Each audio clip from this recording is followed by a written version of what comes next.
Alamin natin ang mga naganap sa kauna-unahang Aviation Media Forum na kung saan tinalakay ang bill na naglayong paunlarin ang aviation industry dito sa bansa. Isa sa kasalukuyang kinakaharap ng aviation industry ng Pilipinas ay ang kakulangan ng mga piloto. Dahil habang tumataas ang demand ng air travel, bumababa naman ang bilang ng supply ng mga trained pilots. Kung kaya't bilang pagtugon dito, kamakailan lamang ay ginanap ang kauna-unahang Aviation Media Forum sa Philippine State College of Aeronautics para talakayin ang National Aviation Academy of the Philippines Bill na naglalayong paunlarin ang industriya ng aviation dito sa bansa. Katuwang ng PhilSCA sa paglunsad ng Media Forum, ang Philippine Media Network Service Cooperative, Southern Metro Manila Press Club at Airport Press Club upang pag-usapan ang mga probisyon ng NAAP Bill at ang kahalagahan nito sa pagpapalawak ng PhilSCA bilang isang pambansang akademya na tututok sa pagpapaunlad ng kaalaman, kakayahan at kasanayan sa larangan ng aviation.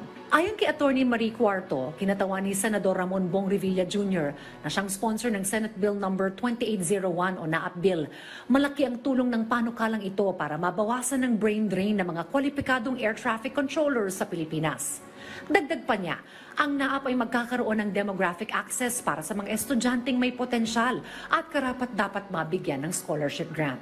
Kaya ipinasok talaga natin dito na bibigyan natin yung mga may hirap pero magagaling, talentado, mahuhusay na mga mag-aaral ng oportunidad na makalipad din at maabot din nila yung mga pangarap nila.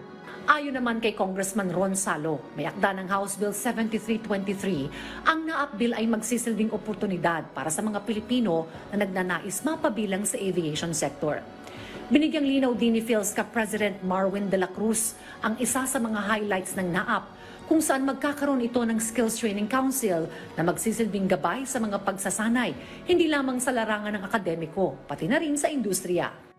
So yung training natin, yung skills training natin will be governed by the Skills Training Council that will dedicate in reviewing what particular training and skills needed by our graduates so that we can immediately address yung possible gap from academic to industry. Wala namang negatibong dulot ang panukalang ito sa ilang mga estudyante ng PhilSCA. I'm excited and I really look forward especially on the program about Skills Training Council because it will really help us to become affiliated with the professionals in the industry.